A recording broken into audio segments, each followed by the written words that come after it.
attempted to take the information that we're going to put into the CGI calculator and make it very transferable. In fact, some of these fields you're going to look at will go very nicely into the CGI calculator, hopefully making it easier for us coaches to get our clients using the calculator.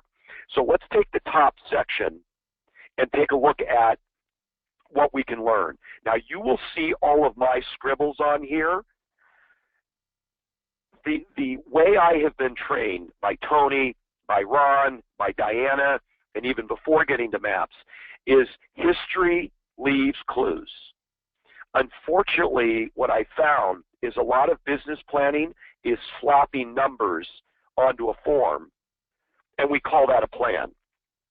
I will tell you right now, if you allow the client to slap numbers on a form, that business plan may be a disaster before we even get to the end of the year. Tonight, you're going to see what you can learn from the past and make sure we're appropriately applying it to the future. So let's look at listing appointments. 219, they took 122. The ratio or percentage is a 56% conversion rate. Now, I'm watching the little question box, and I'm sure there's going to be a lot of questions. I know this isn't super interactive. My attempt tonight is to make it interactive. Is 56% a good rate? No, thank you, Brad Baldwin. It is not a great rate. So when I dug in on this with the client, which only I could do if you figure the percentage, is I asked them, why was that rate at 56% and not higher? Here's what they told me. They do a lot of double presentations, meaning they go out twice and count it as such. And when they're doing a FSBO or expired preview, they count that as an appointment. So I felt a little bit better about a 56% conversion rate. What we're looking to do in the new year is change the way we flag an appointment. Now, had I not figured that percentage, we couldn't have had that conversation. Let's look at listings taken to listings sold. 122 taken, 109 sold. What do all of you think about an 89% conversion rate? Okay, Melody, good. That's not bad. So what this is telling me about their marketplace is they still got a very robust seller's market. And by the way, this is in North Carolina, this client, and that market is still very robust. So from a coaching perspective, I've got a clue on some of the things I need to work with this client on. And yet you could get lulled to sleep very easily. Closed and pended at 218 units. This client will probably finish at about 260 because this is about a month old. And yet, if I don't find a place to carve out a coaching opportunity like Ron speaks of, a gap, this is a client that could say, hey, I'm doing great. Thanks for all your help. Goodbye. I'm going to point their attention to, we got an issue here. We're going to work on it. And when we get that fixed, imagine all the extra time you're going to create for yourself, not going on all those appointments and not walking out the door with the listing. Let's look at the buy side. By the way, this team has a very good buyers team. 178 buyer appointments, took 142 buyer broker agreements. What do you think about an 80% conversion rate? Mika Fox says, great. 142 taken, 109 pended or closed, 77% conversion rate. What do you think?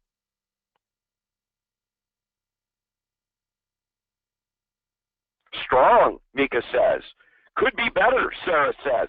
That's a good point. Maybe we need to dig in with that buyer's team. Now, I'll tell you what's going on in a strong seller's market. How many times does a buyer get booted out of a deal or not get the property? Experience, as Gary talks about, buyer fatigue. It could be some of the things going on that doesn't allow that 77% to be higher. This is why you must know your client while you're looking at your numbers.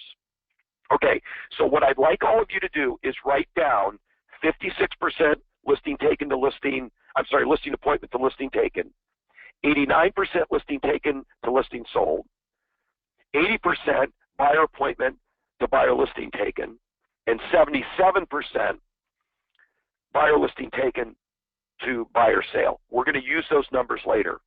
Now, 1.517 is their GCI. I divide that by 218 units. I get an average commission per deal of $69.61. Please write that number down. Okay, let's go and look at their sources. We have 218 deals. All I did is I took the percentage of where each source showed up. 16% of their business was a past client, 19% Sphere, and you can see on down the line. Notice the dots on the left-hand side. In my book, those are Sphere or database. Okay, so just understand that a staff referral, past client referral, realtor referrals, a lot of agents, have a realtor referral database that they work. Maybe they have them on a touch campaign.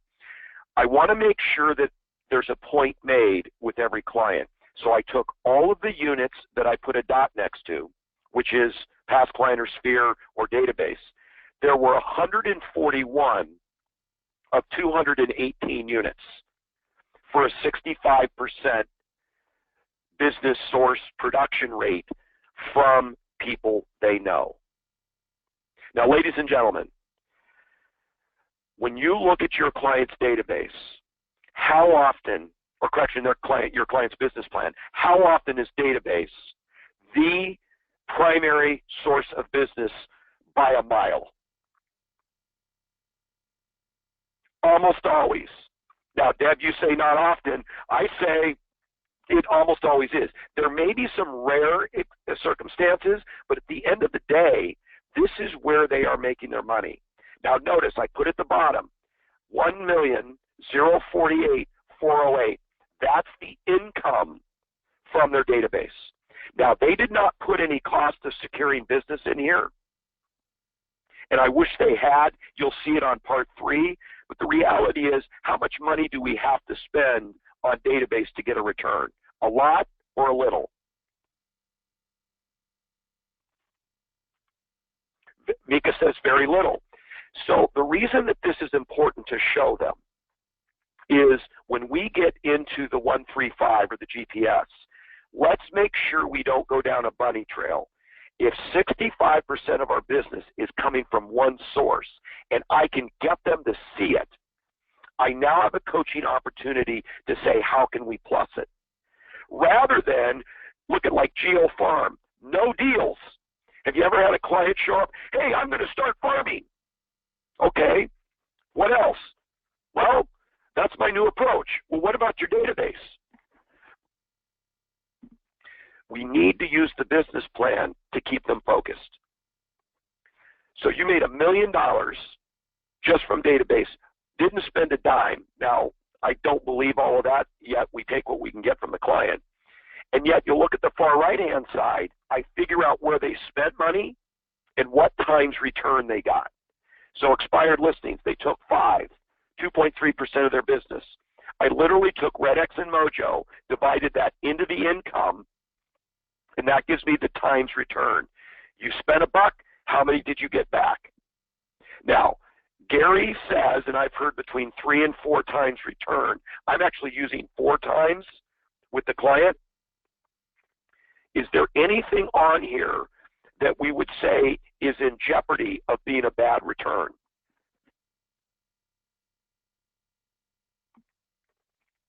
Okay, advertising, Brad said. Absolutely, 1 point times return. Now, here's what's so great about this client. When I reviewed this, I said, what the heck did you spend 30 grand on?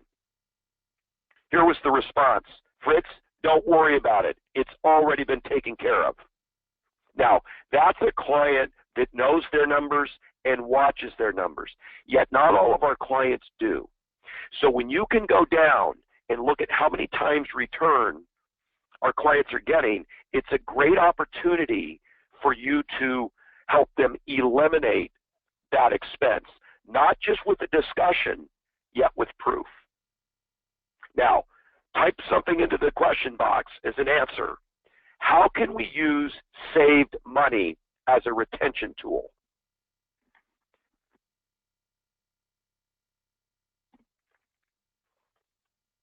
see who pops in first here. Prepaid coaching, Mika Fox, she's all over it. Pay for their coaching. Okay, you got it. When you can eliminate good money being thrown at bad stuff, it's a great time to swoop in and say, hey, let's eliminate that $10,000 or that $30,000 of bad advertising.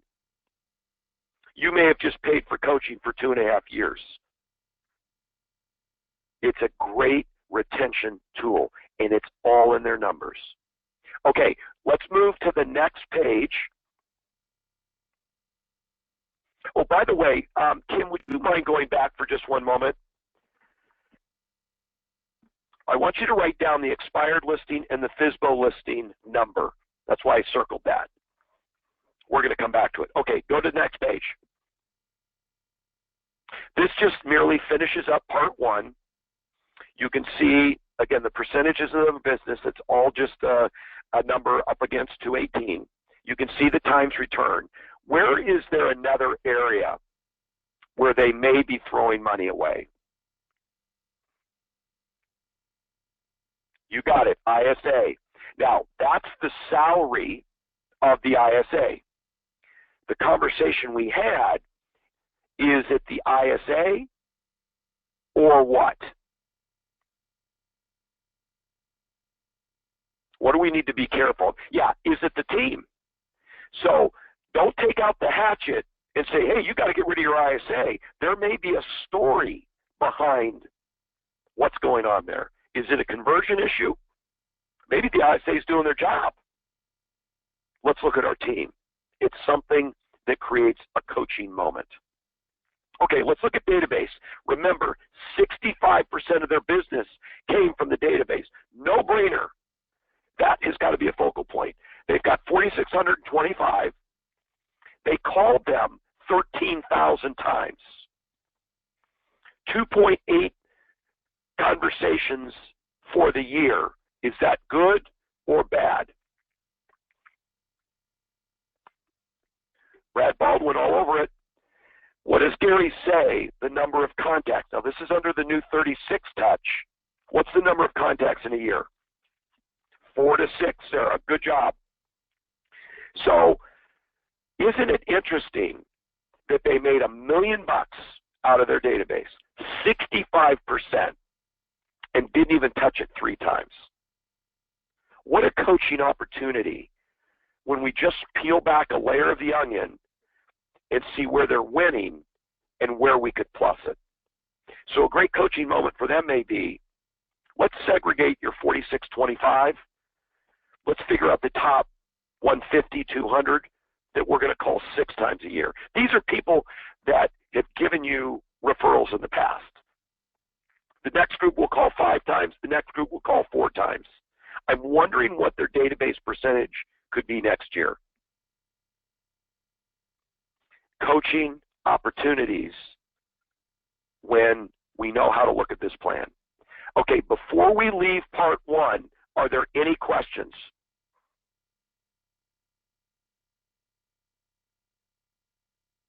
This group's very sharp. I actually said I only want the sharp people on today's call. Sounds like we got it. Okay, let's go to the next page. Okay, this is part 2 of the plan. Now you'll notice this looks very similar to the lore numbers and part of our presentation, the listing presentation, to set us apart from our competition. Now, I filled in, using the trend reports, last year's numbers and this year's numbers. We have not gotten their board, their market center, their region, or KWI yet. Yet, I was happy to get what I could. Now, there's a couple of things I want you to look at. As far as closings of the 218, 182 are done. There's your sales volume, and the average sale price is 237. I need you to write that number down. Their list side was 126. Their buy side was 142 on listings taken. The average listing price of a property taken was 226,391. And then their listing volume, again, was 226,391. I did put in here just because their business is so much represented by a buyer, I did put the buyer side on the right side of the slash. So their buy side sale is 248. Now here's a question for you. When the buy side sale is higher than the list side sale, what could be happening in their business?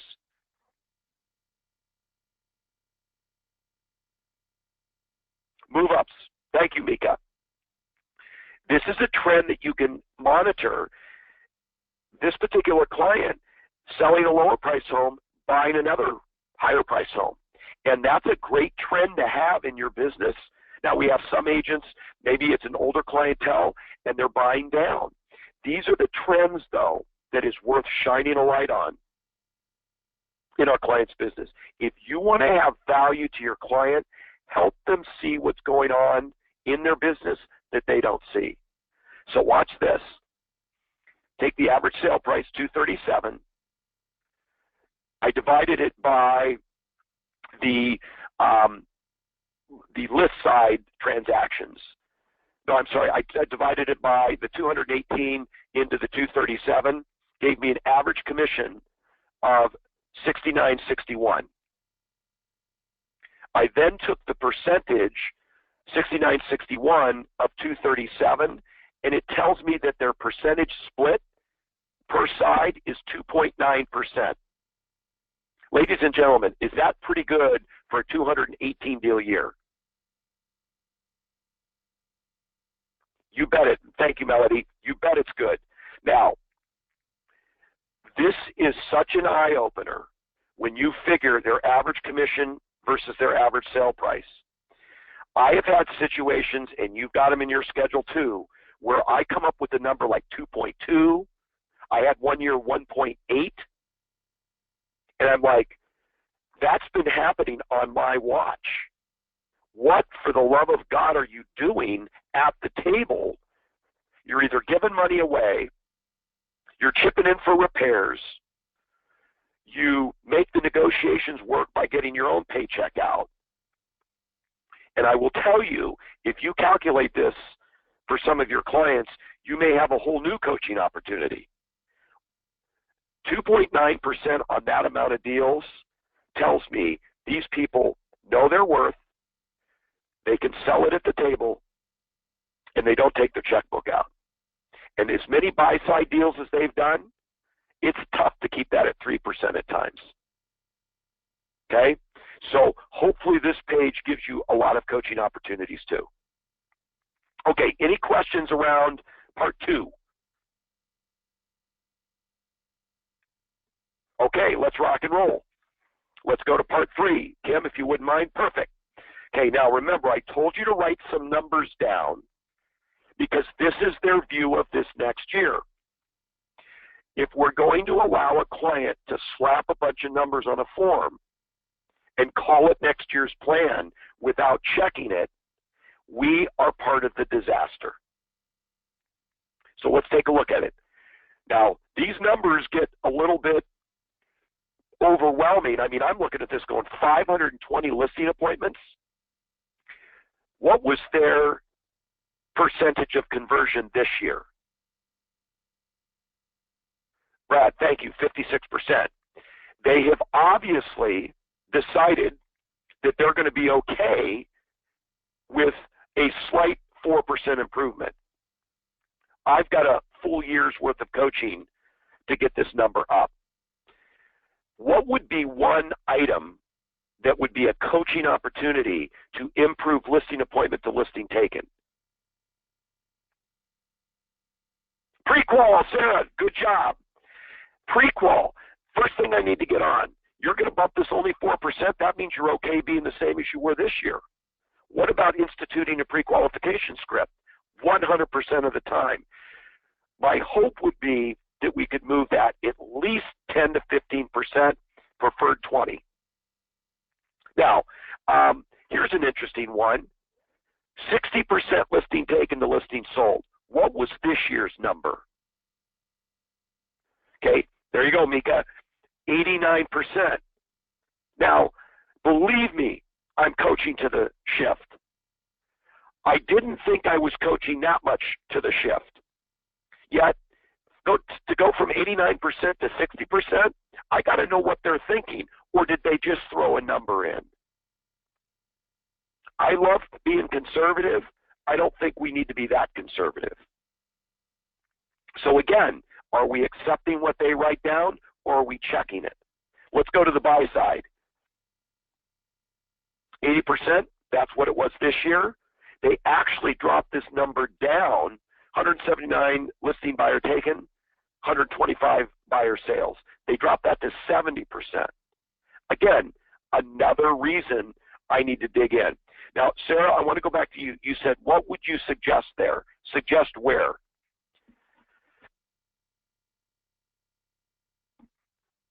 Just wait for her response. For the listing taken to sold. So how would I improve that, I think is what you're saying?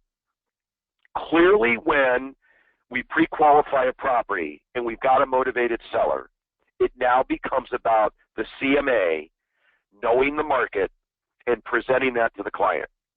End of story. It's all about price, and I don't care what the market does.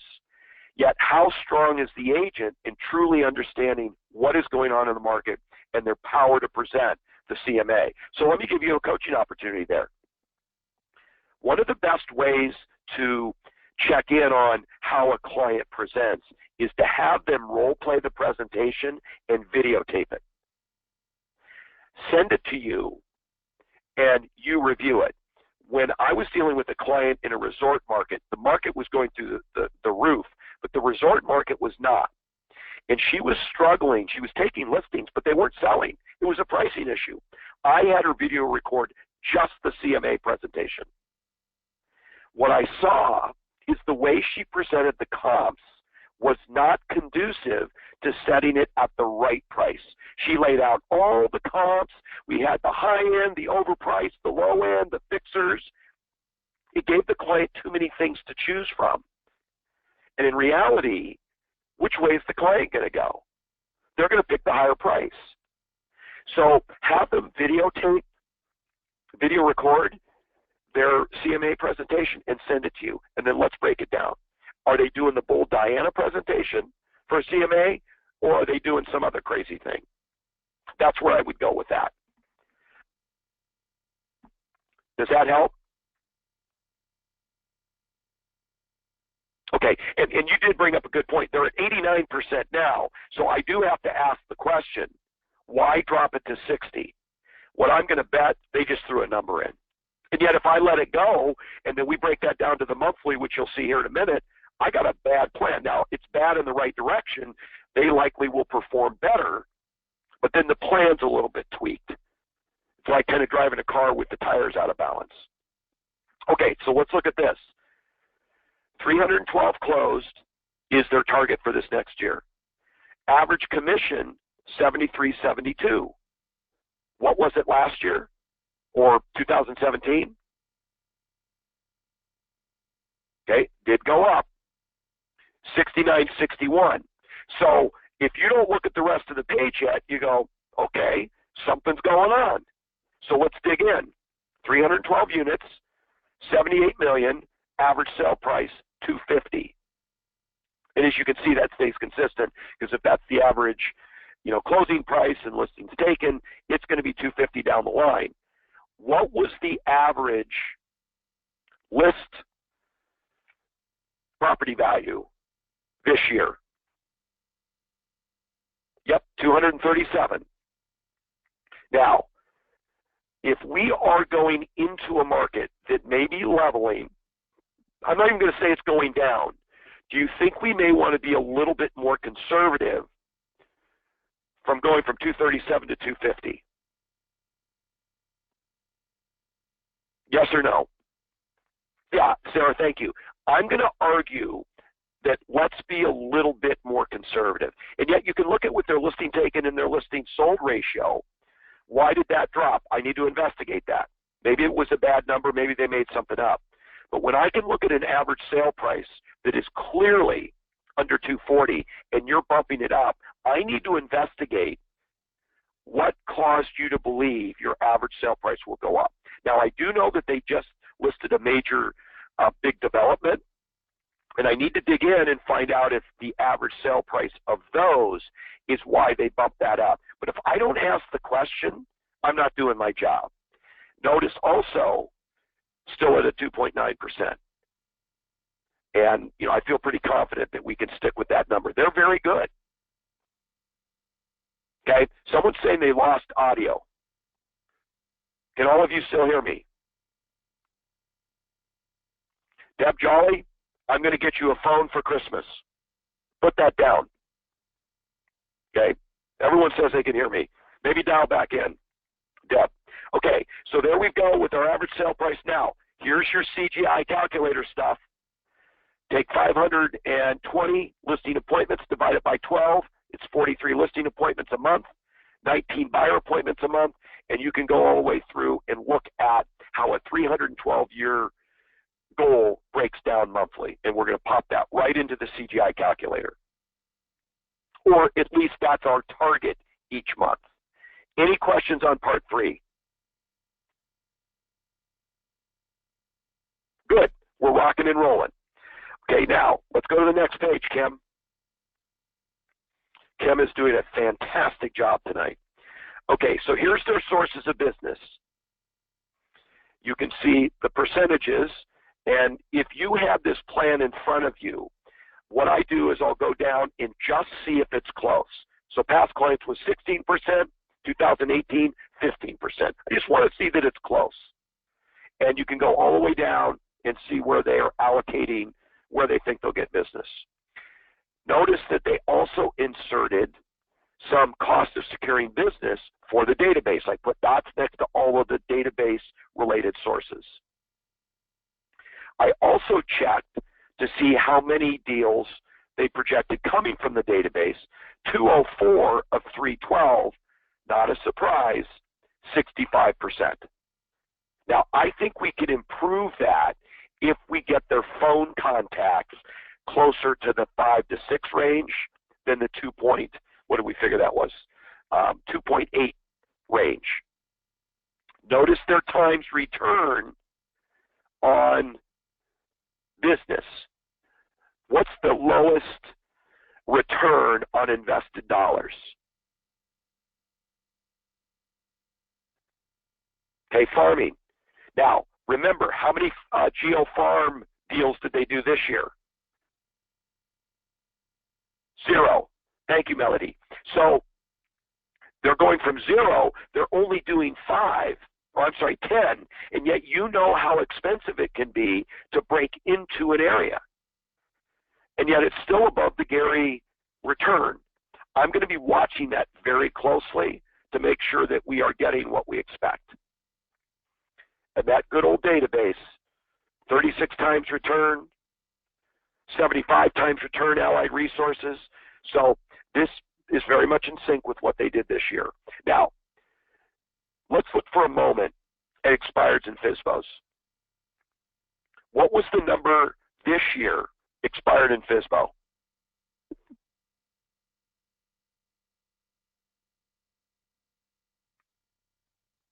Check your notes.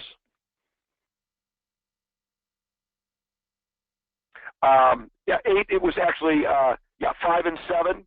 It was actually 5 and 2. Very close.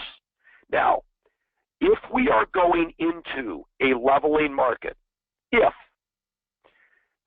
will we have more opportunity to do expireds greater than 3 over last year? What do you think? Absolutely. Thank you, Kelly. So I'll tell you a story about South Carolina, Charleston. On October 1st, 180 expireds. And this is a market that this agent has been telling me, oh my God, it's so good, we're not going to have a shift, we're fine. 180 expireds in one day is something short of fine, and it's an opportunity. So he goes out and starts taking some of these. I believe in North Carolina, we're going to do better than 8. So I'm going to have them bump those up. For sale by owners. For sale by owners are going to be available, and then they'll go away as the market gets tougher. So we're going to have a window of opportunity with FSBOs. So this is where you as a coach can get in and say, history leaves clues, and Gary shared this at the MegaCamp video presentation. We need to be working for the market that's coming. Well, guess what, ladies and gentlemen? It's expireds and FSBOs. And if my clients are turning in part 3 and it does not have something either in that spot or bigger, we're having a conversation about it. How good are our agents right now with the expired script?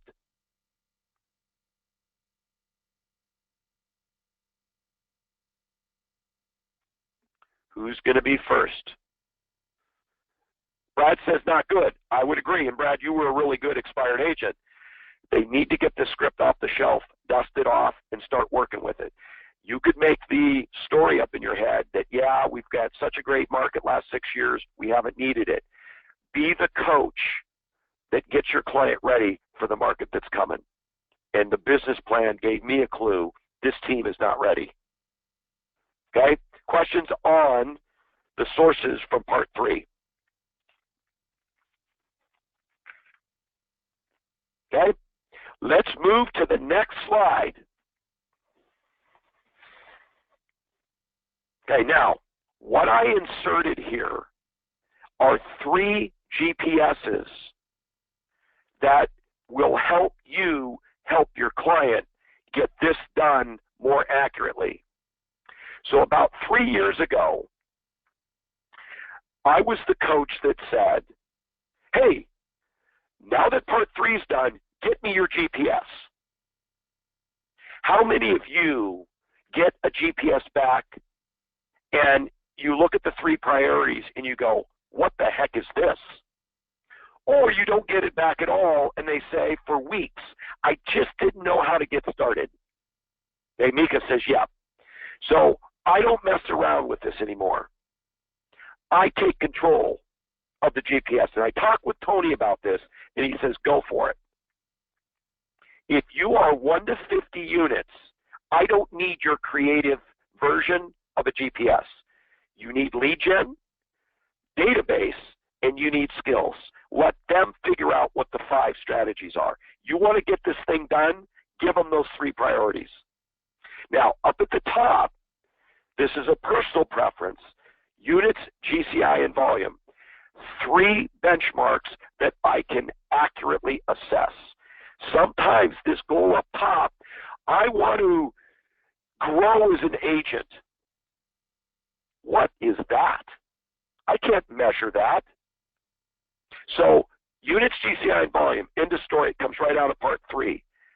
0 to 50 units, we got to have a lead gen pillar. We got to have a database pillar. 65% of the business for this client, we got to have a skills pillar. Okay? Let's go to the next one.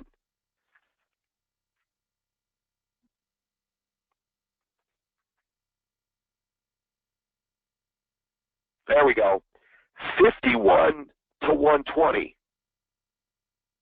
Still not even in this client's realm, yet I'm just putting some ideas out there. Still units, GCI, and volume. You got to have lead gen. I mean, there should not be a GPS ever done that does not have some lead gen component as a pillar. Still got to be database. These people are going to do 260 deals.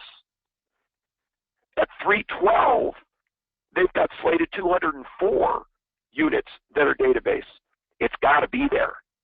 And by the way, if you're looking to fill the 5 strategies, go to page 147 in MREA, look at the box for the 33 touch, and say, have at it. And by the way, I need to see a detailed outline of how you're going to implement that. Now remember, you can go from 33 touch to 36 by just adding the extra phone calls. So let's not freak out waiting for the book to come out. Okay, MREA 2. We already know you just add the extra calls. And then I'm going to put at this production point, leverage. They're likely going to need help on the road from 51 to 120. Now, if you want to see an idea of how the org chart plays out, pull up Joe Bogar's presentation a few weeks ago, right? It was more than a month ago, and he did a very detailed outline of the org chart based on MREA2. We've already seen the screens up at various events. Yet leverage is probably going to be your third pillar. Okay, let's move to the next GPS. I just rounded this thing 150 plus units. Lead gen, always got to be there. Now, it may be the team. The team may be doing the lead gen. It's got to be there.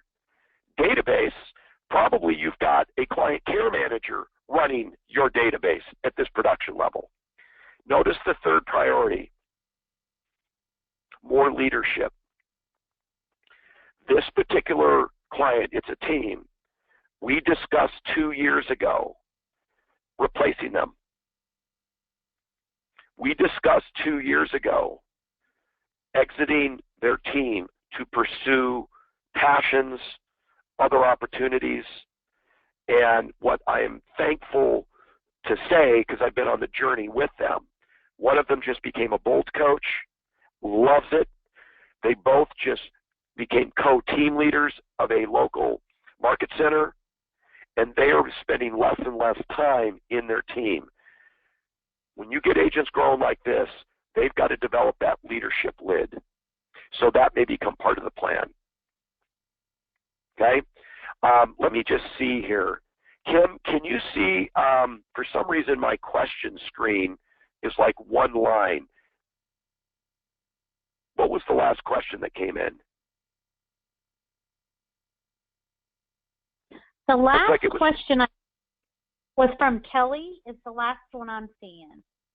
And what does that say? The goal, less committed.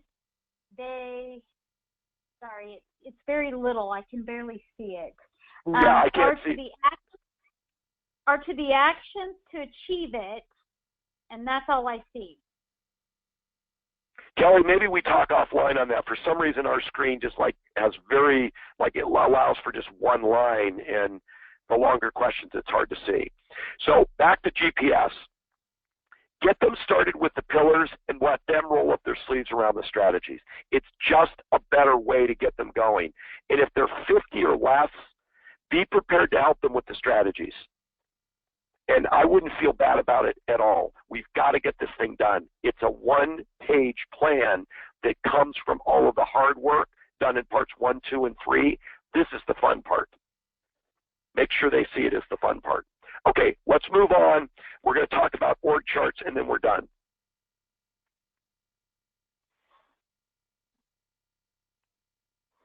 Okay, now, this is a client that always did really good org charts. This is not the org chart for the client that I just presented. In fact, the client that I just presented, they do their org chart by hand. I'm telling you, a 2-year-old could do a better org chart, and we laugh every year. And as their team has gotten bigger, the circles become even more horrible. And yet, that's what I get from them. This particular client laid it out really well. So here's just a suggestion. When you have a growing team and a growing production, what Tony would always tell me is the team needs to grow in advance of the production. Now, when you talk about Lance Loken, he's now floating around. If I haven't hired them by August, that hire is next year's production. Past August, forget it. They're now 2018 production. Yet what we tend to do is we tend to be hiring behind our production. So then we've got to slow production down to bring the talent on. So let's take a look at this. First quarter, look at when it starts. November 15th, in my book, is the end of 2017. We got about 2.5 weeks left. So he always said November 16th through February 15th is my quarter one. We then took his quarterly production, which he tracked, and he knew percentage-wise how many deals he needed to do in Q1 to hit his number. This year, I think it was a 200-year goal. Or, I'm sorry, a 200-unit goal. So anytime there wasn't a name in the position, that was always a coaching opportunity for me to say, hey, we need to get this person a bench built immediately. Now, ironically, we should have probably done this, back in August and started looking for that ISA 1 and Buyer Specialist 2 back then, because like Lance Logan says, in order to really find rock star talent, you got to start early. Yet this gave us a perspective. 40 units in Q1. It starts November 16th, ends February 15th. And it just helps you break that year down. Let's go to the next quarter.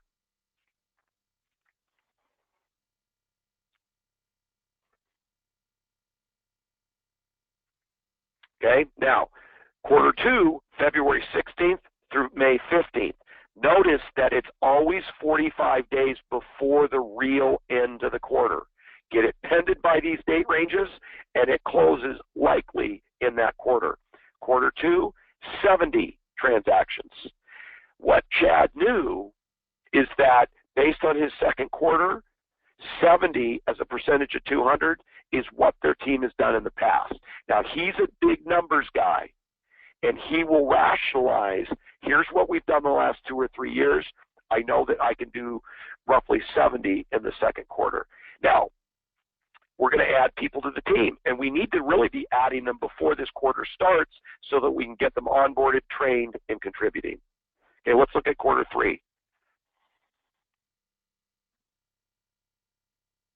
50 transactions, May 16th through August 15th. And again, as the coach, when I would be in these date ranges, I would be actually looking at the next quarter and say, Chad, who do we need to start identifying a bench for? And it always kept me 90 days ahead of his business. And if we can set this up, when we do the mid-year review or the quarterly reviews, we were like doing quarterly future projections, and then I could coach them around who they needed to be bringing on. So again, you want to create coaching value for yourself. Help the client see the future that you're going to need to be along with them for the ride. Let's look at quarter 4. Again, one of their smaller quarters. 200 units is the goal, so we went 40, 70, 50, 40. And, like we all know, oftentimes that fourth quarter is an opportunity because a lot of agents stop working, and yet there may also be some seasonal issues. Gary doesn't want to talk seasonal, so don't bring that up. And yet the reality is there may be less business available. There could also be more business available depending on how you approach it. And I think this next year, this fourth quarter, the expireds and the FSBOs are going to be our best friend. And this allowed me to stay ahead of Chad and his business. And I could always flip to this org chart and find something to coach him on, because I'd say, what's your bench look like for your fourth listing specialist? And you just go on down the line. If there wasn't a name there, I highlighted it. That was then going to be the topic of our next conversation.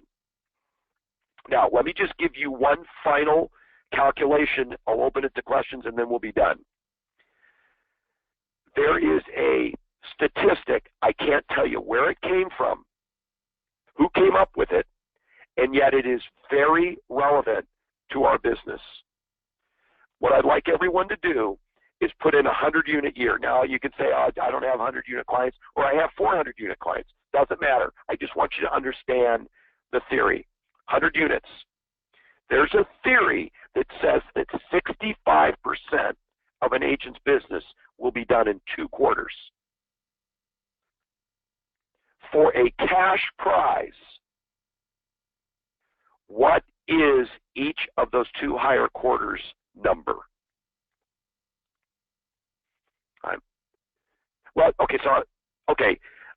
No, what's the number of units? If it's a 100-unit year, 65 is done in 2 quarters. What would be 1 quarter's production given those numbers?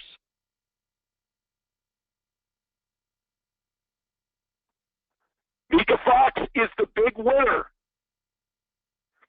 It's 33 units.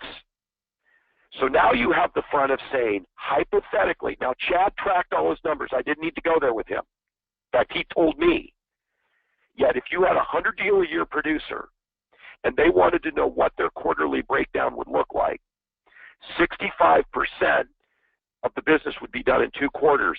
Half of that would be an individual quarter. That's 33 units. Now you get the fun of asking the client, what are your 2 biggest quarters? Now, for a lot of us in normal resale markets, it's probably quarter 2 and quarter 3. I never gave them that answer. If you're in Florida, it may be quarter 1 and quarter 4. If you're in Palm Springs, California, when it's 110 out, it's going to definitely be quarter 4 and quarter 1. You let them decide. But 33 units in each of your 2 best quarters. So what's the other 2 quarters?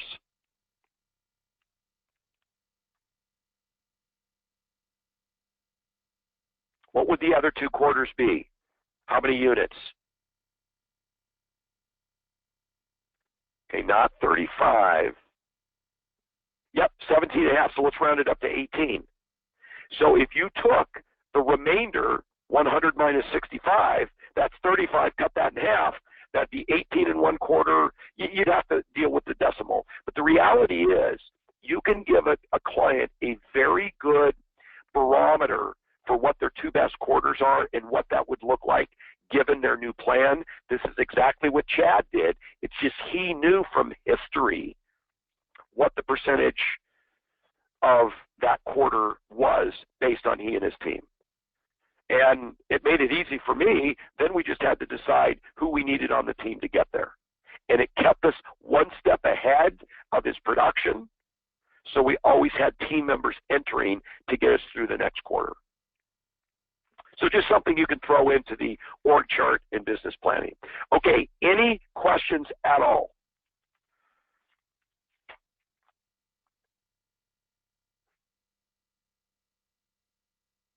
No, thank you. So Heidi's good. She's going to go watch the baseball game. Anyone else? Bridget's done. Carol's done. Well, looks like we're done. When Ron is signing off, we are done. So ladies and gentlemen, have passion around the business plan. It truly is a way to show up as a coach and provide value. And if you help build it, you get the benefit of being along for the ride. Remind the client, now that we built it, we're going on the ride and we're going together. The better the business plan, the better the retention I had. If I couldn't get them to do the plan, those were challenging clients because it was one call, what are you going to do for me? When I have a beautiful plan in my hand, stapled, laying loose leaf in my folder, and I open that folder up and the first thing I see is that plan, I don't have to worry about a call agenda. The agenda is the plan. So hopefully you took some thoughts from that today. Thank you for spending time with us on a Wednesday. Have a great finish to your week. Goodbye, everyone. Thanks, Kim. Thanks, everyone. Have a great night. Goodbye.